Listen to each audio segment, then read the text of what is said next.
¿Qué tal, chicos? Es un gusto volverlos a saludar. Debemos seguir con el contenido del curso. Vamos a hacer un cambio en los temas que estábamos trabajando y vamos a tener entonces para hoy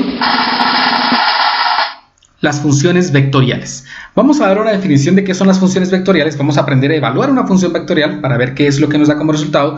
Vamos a aprender a graficar una función vectorial y a obtener los dominios de una función vectorial. Entonces, sin más, vamos por el video. Una función vectorial es una relación entre dos conjuntos, ¿sí? Uno de entrada, que es un valor numérico, y uno de salida, que es una pareja ordenada. Para comprender mejor esta idea, veamos o recordemos lo que era una función. Si nosotros tenemos dos conjuntos, ¿se recuerdan? A este conjunto nosotros lo llamamos dominio y a este conjunto contradominio.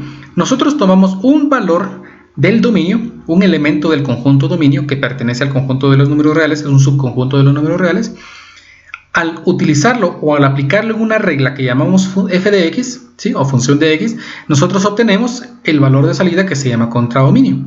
Así entonces decimos que para un elemento de un conjunto A existe uno y un solo elemento del conjunto B llamado imagen, relacionado de tal forma que y es igual a f de x. Eso es una función.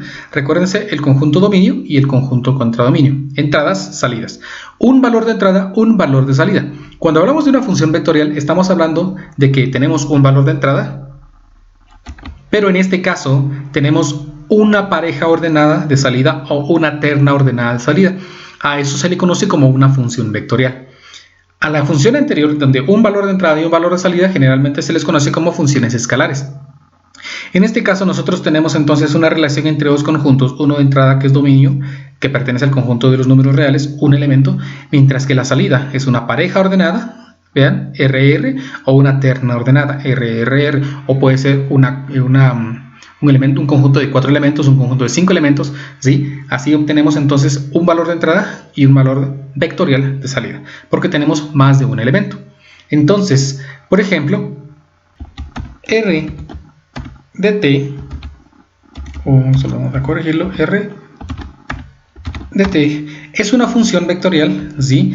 Que se relaciona mediante un conjunto de elementos de salida que lo podemos representar como f de t, g de t, h de t, ¿sí? Si fuera un conjunto de salida de 3 elementos. Entonces nosotros tenemos aquí lo que llamamos una terna ordenada. Vean entonces que nuestro valor de entrada es un valor t, nuestro valor de salida es una función f de t, y aquí tenemos entonces una terna ordenada o un conjunto de 3 elementos de salida. Aunque nuestra expresión también puede ser solamente bidimensional. Es decir, que tengamos r de t como una función expresada mediante f de t, g de t, ¿sí? Y tenemos esta expresión. Una función vectorial, ¿sí? Se utiliza, o podríamos decir que tenemos valores de entradas de t y tenemos valores de salida como vectores. Y se utiliza para poder expresar o trazar curvas en un espacio que es un poco más complejo que las funciones básicas que nosotros conocemos. Se pueden trazar desde las curvas más elementales hasta las curvas más complejas que nosotros nos podamos imaginar. Supónganse que tenemos una función vectorial en este momento bidimensional, expresada mediante la función r de t igual a 2t más 1, y la expresión 5 menos 3t. Tenemos entonces aquí nuestra función vectorial, vean, bidimensional. Si nosotros queremos entonces obtener o evaluar la función en algún valor específico, por ejemplo, que querramos evaluar r de 1, nosotros lo que hacemos entonces es evaluar esta expresión, cada una de las expresiones de la función en el valor 1. Por lo tanto, si t vale 1, obtenemos 2 por 1, 2, más 1, 3, y el valor de 1 evaluado en la siguiente función sería 5 menos 3, simplemente me daría 2. Así entonces tenemos que el valor de entrada es 1 y el valor de salida es el conjunto 3,2, o sea, un punto, ¿sí? O un vector, porque tiene dos elementos. Podemos representar también una función vectorial no como una pareja ordenada, sino como un vector que puede ser representado mediante 3i más 2j.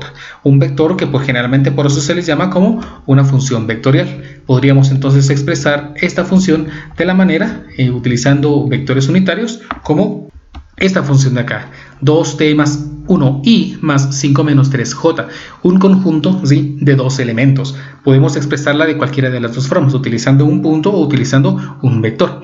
Si escogemos utilizar la función escrita mediante vectores, entonces más o menos nosotros tendríamos, si quiero obtener, por ejemplo, la gráfica de la expresión, ¿sí?, pongámoslo aquí, obtenga la gráfica de r de t, 2t más 1 en i, más 5 menos 3 en j, entonces nosotros hacemos una tabla de valores para poder ingresar algunos valores de t y obtener los valores de salida vectoriales de la expresión r de t.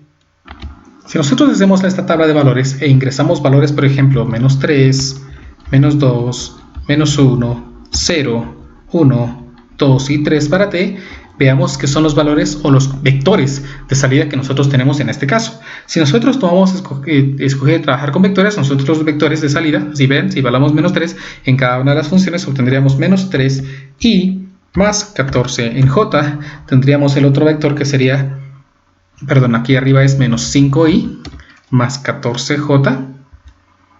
El siguiente valor sería menos 3 en i más 11 en j. El siguiente sería menos 1 en i, ¿sí?, o menos i más 8j. El siguiente sería 1i y 5j, o sea, i más 5j. Tendríamos, solo que aquí me salió mayúscula, i más 5j, 3i más 2j. El siguiente, el penúltimo sería 5i menos j. Y por último, ahora sí, tendríamos el vector 7i menos 4j. Nosotros podríamos entonces ubicar o trazar cada uno de estos vectores en un plano bidimensional. Es bidimensional porque solamente tenemos las componentes unitarias de i y j de un vector.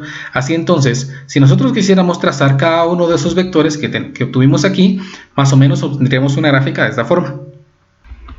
Esta gráfica, vean, muestra un vector menos y un vector más, porque no me cupo trazar el vector menos 5,14, pero sí pude trazar un vector más, que es el vector 9i menos 6j. Entonces lo trace aquí, vean. Estos 2, 4, 6, 7 vectores representan entonces 1, 2, 3, 4, 5, 6 y 7 vectores que tenemos ubicados acá.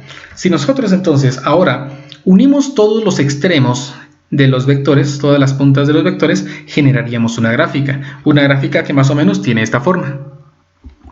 Esta gráfica, vean entonces, al ubicar todos los vectores, cada uno de esos vectores entonces nos muestra un punto de ubicación de esta recta que nosotros tenemos trazadas aquí. Entonces, por eso es más fácil que si nosotros tenemos un vector de entrada, una función vectorial, podríamos afirmar que es más sencillo si nosotros escribimos que un punto de salida es el punto menos 5,14. Así entonces yo doy un valor de entrada y el objetivo es dos valores de salida o un punto en el espacio. Es más sencillo si nosotros lo trabajamos de esa manera. Veamos un ejemplo más. Veamos que ahora nos dice trace la gráfica de r de t igual a raíz de t, 1 menos t. Ahora representamos eso de forma como un punto para que nosotros ahora obtengamos entonces los valores de r de t, pero no vamos a trabajar con valores negativos dado de que la componente en x, vean, que es raíz de t, no funciona para valores negativos, porque entonces ahora vamos a tomar un intervalo un poco más amplio, tomando únicamente los valores que vayan desde 0 hasta el espacio en donde me dé en la tabla que yo he construido aquí. Entonces probamos con 0, 1, 2, 3, 4, 5, 6 y hasta ahí llegamos. Entonces obtengamos los valores r de t, obtengámoslos de forma vectorial e tracémosla como forma vectorial solo para que observemos cómo quedaría esta última. Entonces si nosotros evaluamos para 0 en la función r de t, vean, me quedaría entonces 0,1, o sea, obtendríamos el vector que es 0 en x y 1 en y, o sea, el vector simplemente j. Obtendríamos ahora el vector. Si nosotros evaluamos para 1, obtendríamos 1,0. Entonces obtendríamos el vector simplemente i. Si nosotros tenemos ahora, evaluamos el vector 2, ¿sí? Ahora si nosotros aproximamos, más o menos tendríamos entonces 1,41 en i menos 1 en j, o sea, j. Podemos escribir esto mejor para no confundirnos con valores de i. Vamos a escribirlo así. Podemos también entonces ahora evaluar en 3. Si nosotros evaluamos en 3, obtendríamos aproximadamente 1,73 en i menos 2 en j. Si evaluamos para 4, obtenemos 2 en i y 3 en J. Si nosotros evaluamos en 5, ahora obtenemos 2.24 en I y menos 4 en J. Y finalmente, si lo evaluamos para 6, obtendríamos aproximadamente 2.5 en I y menos 5 en J. Así entonces tenemos un conjunto de vectores. Vean, este vector que es simplemente J, el vector que es simplemente I. Sabemos que el vector J es aquel vector que apunta únicamente en Y y tiene una magnitud de 1. El vector I es aquel vector que apunta únicamente en X y tiene una magnitud de 1.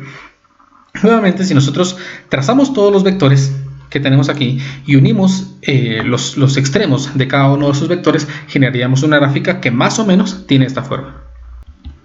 Vean que tenemos entonces trazados los vectores, ¿sí? El vector J que apunta únicamente en Y, una unidad. Tenemos el vector I que apunta únicamente una unidad en X.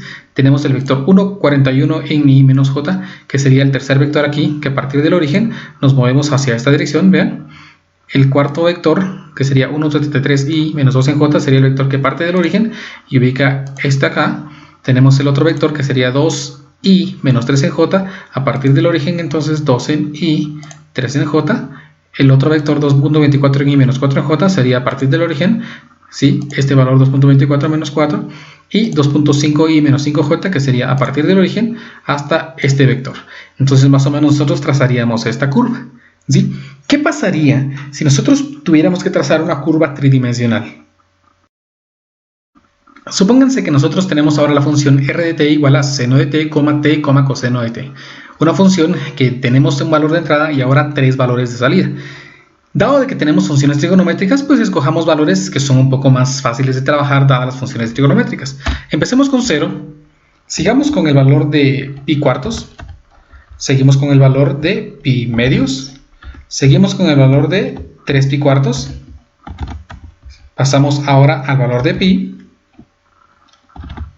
¿sí? Y seguimos con el valor de 5 pi cuartos, y evaluamos aquí por último el valor de que sería 6 pi cuartos, 3 pi medios. Y así hemos entonces escogido algunos valores para trabajar con pi, con la función trigonométrica, con las componentes trigonométricas de la función vectorial.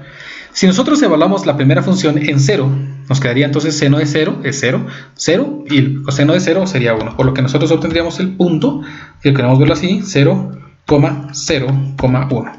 Tenemos un punto ahora tridimensional. Si trabajamos la siguiente curva, que sería seno de pi cuartos, que me da raíz de 2 partido 2, si lo aproximamos, más o menos es 0.71. Pi cuartos evaluado en t, si nosotros lo aproximamos a decimales, ya que estamos metiendo decimales, más o menos esto sería 0.78, ¿sí? El coseno de t sería también raíz de 2 partido 2, que sería 0.71. Y nosotros podemos seguir evaluando entonces cada uno de los puntos y obtendríamos entonces tres valores de salida para cada uno de los valores de entrada, que serían correspondientes a pi medios, 3 pi cuartos, pi, 5 pi cuartos y 3 pi medios.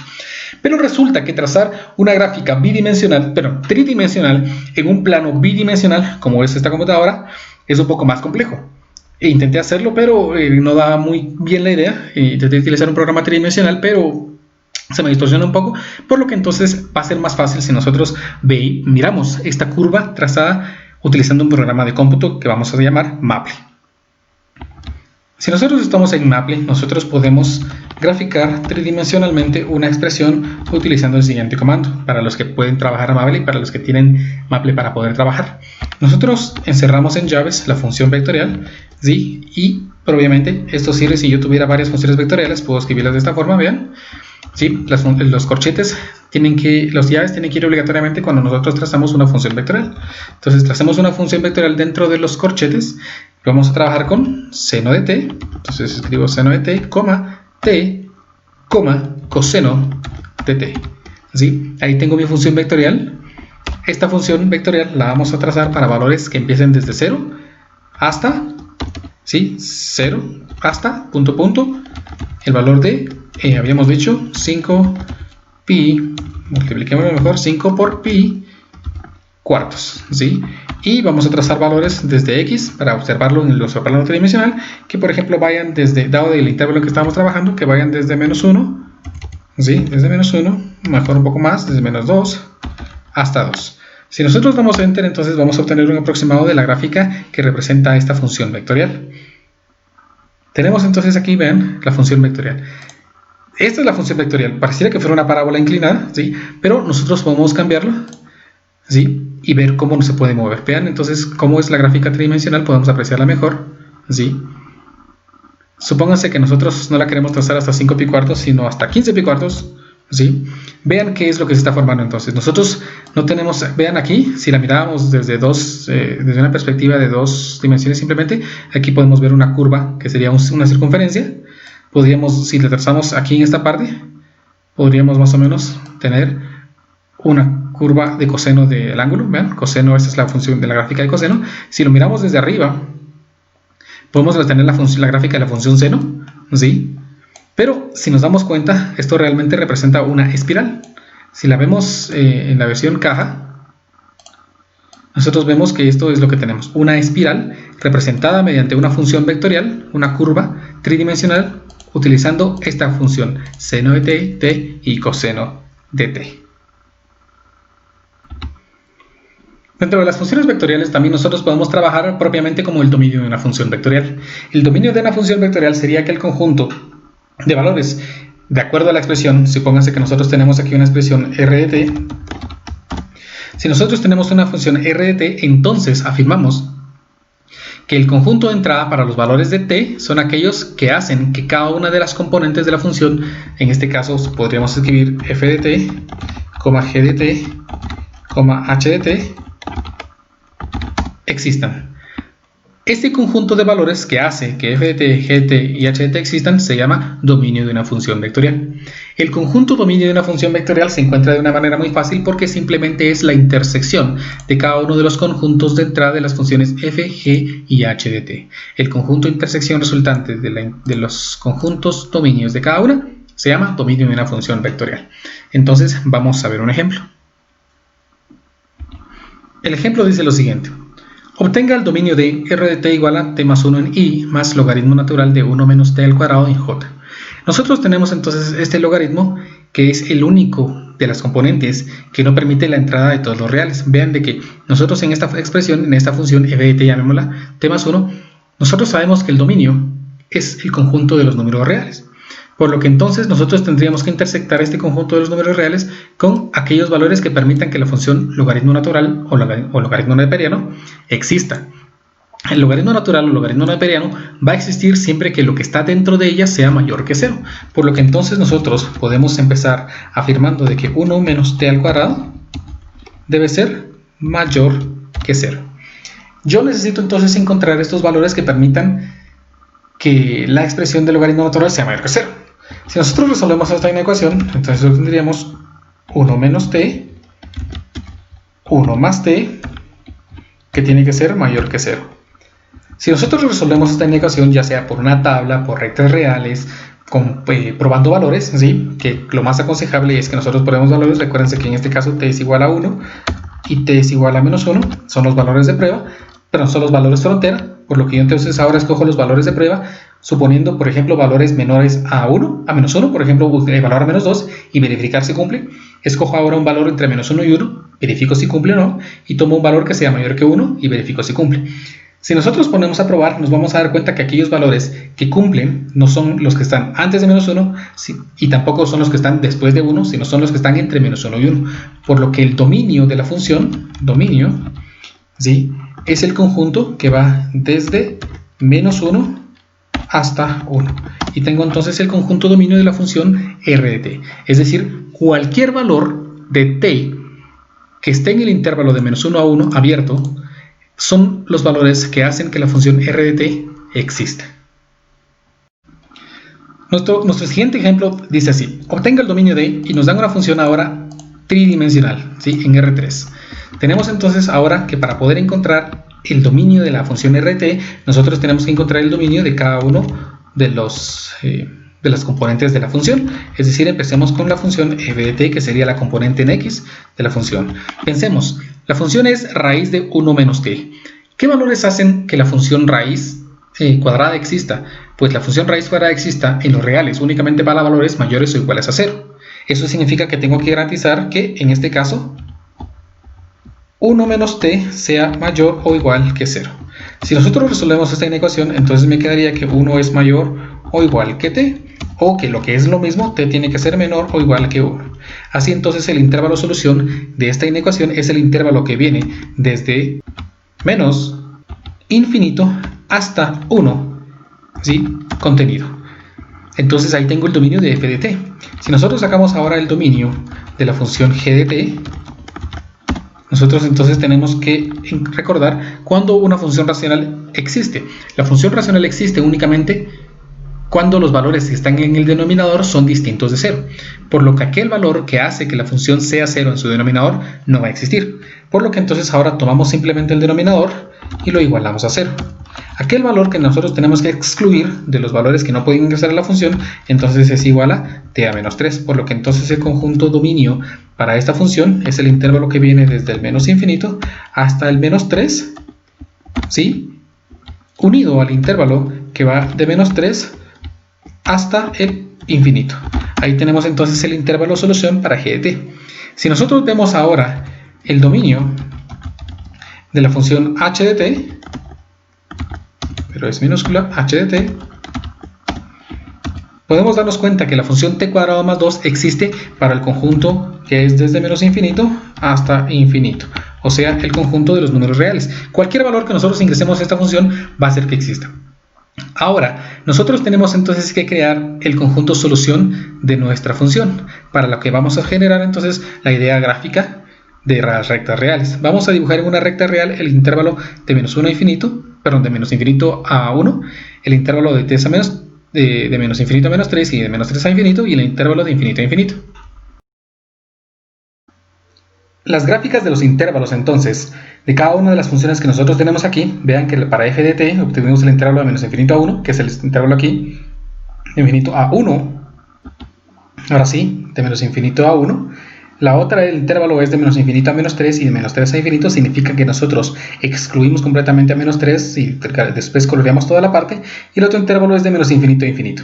Entonces, nuestro dominio de la función r de t va a ser aquel intervalo el cual los tres contienen, es decir, la intersección de los tres intervalos. Vemos que ese intervalo corresponde únicamente al intervalo que viene desde menos infinito hasta el valor de menos 3, que menos 3 no lo contiene esta parte, por lo que, y estas dos sí, por lo que lo excluimos, porque entonces no hay intersección entre ellas. Menos 3 excluido, unido al intervalo, ¿sí?, que parte de menos 3 hasta el valor que es 1, que es en el cual todos coinciden. Y como 1 sí está contenido, entonces nosotros cerramos aquí con un corchete y tenemos entonces el dominio de la función r de t, representada como raíz de 1 menos t, 1 partido t más 3, t cuadrado más 2. Y así tenemos entonces nuestro dominio.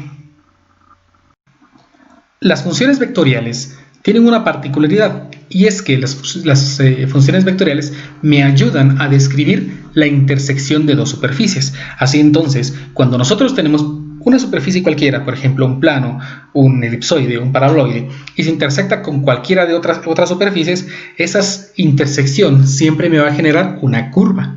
Imaginen, por ejemplo, que nosotros intersectamos, o por ejemplo, un ejemplo muy sencillo, nosotros tenemos una manzana y la partimos a la mitad, es como que hubiéramos tenido una esfera, supónganse que la manzana es esférica, y le hemos atravesado con un plano. La curva, ¿sí?, del perímetro de ese corte va a representar, o se va a poder representar mediante una función vectorial. Entonces, voy a mostrarles un ejemplo y lo vamos a hacer muy visual para que comprendan lo que les estoy explicando. Nuestro ejemplo dice así: obtenga la ecuación vectorial de la curva intersección de los planos x más y menos z igual a 3 y 2x menos 2y menos 3z igual a 2. Si nosotros entonces vemos esto, recordemos que cuando nosotros en un plano bidimensional queríamos encontrar la intersección de dos curvas, nosotros lo que hacíamos era resolver el sistema generado por eso, a veces lineal y a veces no lineal. La solución me daba entonces las veces o los puntos en los cuales las curvas se intersectaban. Si nosotros ampliamos esto a 3 dimensiones, pues me va a dar lo mismo. Si nosotros resolvemos un sistema de ecuaciones, en este caso generado por la ecuación x más y menos z igual a 3 y la otra 2x menos 2y menos 3z igual a 2, que representan dos planos en el espacio, nosotros tenemos que resolver ahora este sistema para poder determinar un punto de intersección. Pero como estamos en 3 dimensiones, no vamos a encontrar un punto de intersección, sino una curva de intersección.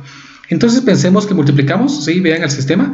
Podemos eliminar y si multiplicamos toda la ecuación por 2. Si multiplico x más y menos z igual a 3 por 2, obtendría 2x más 2y menos 2z igual a 6. Es decir, obtendríamos ahora 2x más 2y menos 2z igual a 6. Si nosotros ahora sumamos esas ecuaciones, ¿sí? Obtendríamos una nueva ecuación que tendría la forma 4x, 2y menos 2y se hace 0, menos 2z menos 3z es menos 5z, y eso es igual a 6 más 2, que representa 8. Si nosotros despejamos una de las variables, por ejemplo x, me quedaría que x es igual a una fracción que sería 8 más 5z, y esto dividido entre 4. Si nosotros simplificamos esta ecuación, podemos separar el denominador, me quedaría 8 cuartos, que sería 2, más 5 cuartos de z.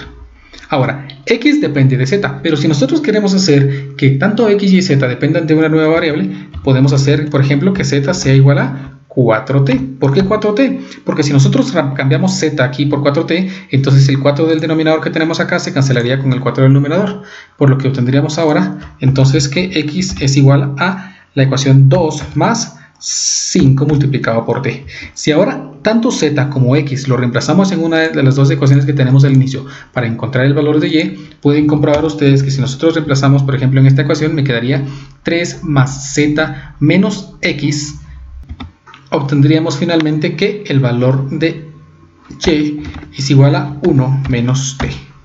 ¿Sí? Así nosotros tenemos entonces una ecuación que define la curva de intersección. Podríamos, por ejemplo, colocar en este caso r de t igual a la función vectorial definida como x, que sería 2 más 5t, coma, la otra expresión que sería y, que sería 1 menos t, y la expresión para z, que podría ser 4t. Vean de que esta expresión no es única. Pudimos haber hecho simplemente que z sea 4t, por lo que las ecuaciones x y y van a cambiar. Pudimos haber hecho que z sea, por ejemplo, 16t, lo que entonces x me hace que z, y x vayan a cambiar. Pero no importa, al final la ecuación va a representar la misma curva, solamente que va a iniciar en valores distintos dependiendo de los valores que nosotros le asignemos a t. Así entonces tenemos una función vectorial que teóricamente define la intersección de estos dos planos. Intentémoslo ver gráficamente. Nosotros vamos en este momento a dibujar las curvas, los planos que el problema nos había dado. Un plano, ¿sí? Era el plano representado mediante la ecuación x más y menos z igual a 3. Si nosotros despejamos z, obtendríamos que la ecuación es x más y menos 3. La otra ecuación despejada para z también nos haría la ecuación, vamos a ver, en el denominador 3, la tengo despejada aquí en mis notas, sería 2x menos 2y menos 1. Y nosotros podemos graficar entonces esta en un intervalo, por ejemplo, desde x es igual, se me ocurre, desde menos 5 hasta 5, y un intervalo de y desde menos 5 hasta 5. Vamos a ver si logramos apreciar allí la intersección de los planos. Perfecto. Vean, tenemos aquí la intersección de los planos, ¿sí? Vean claramente la línea. Esta línea de intersección de los planos va a ser representada mediante la ecuación que yo acabo de generar. Lamentablemente no conozco una expresión, o quizás sí la conozca, pero creo que es un poco más trabajosa. Voy a intentar hacerlo y les voy a mostrar.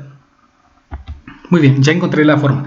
Podemos parametrizar la ecuación. No les voy a explicar mayor cosa sobre eso, solo he parametrizado los planos. Vean, estos planos son los mismos que nosotros teníamos hace un momento allí, y los he trazado, ¿sí? Y representan una intersección. Ahora, si nosotros agregamos aquí una curva que represente la curva vectorial que nosotros acabamos de encontrar, que tenía resultados para x era 2 más 5t, para y era 1 menos t, y para z era 4t.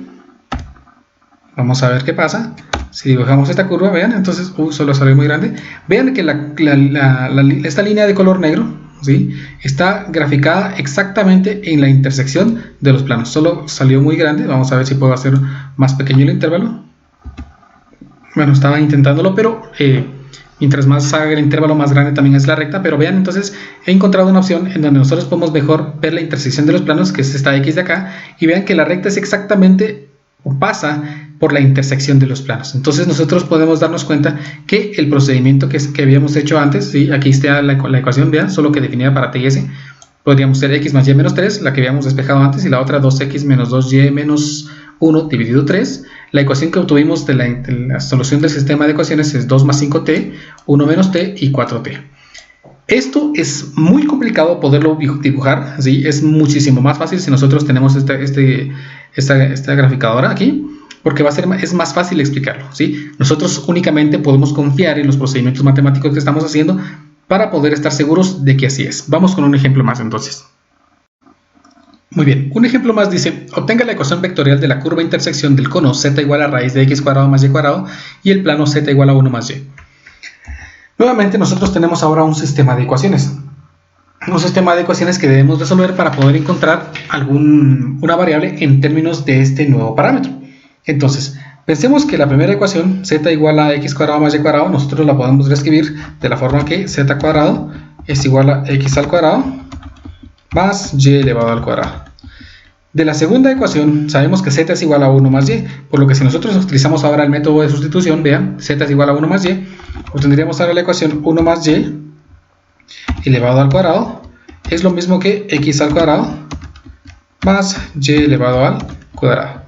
Si nosotros ahora desarrollamos la expresión, obtendríamos 1 más 2y más y elevado al cuadrado igual a x al cuadrado más y elevado al cuadrado. Vean entonces que podemos cancelar en ambos elementos de la ecuación, en ambos miembros de la ecuación, la expresión y cuadrado, lo que me generaría ahora que 1 más 2y es igual a x elevado al cuadrado. Si nosotros despejamos aquí la variable y me quedaría como el cociente entre x al cuadrado menos 1 y dividido 2.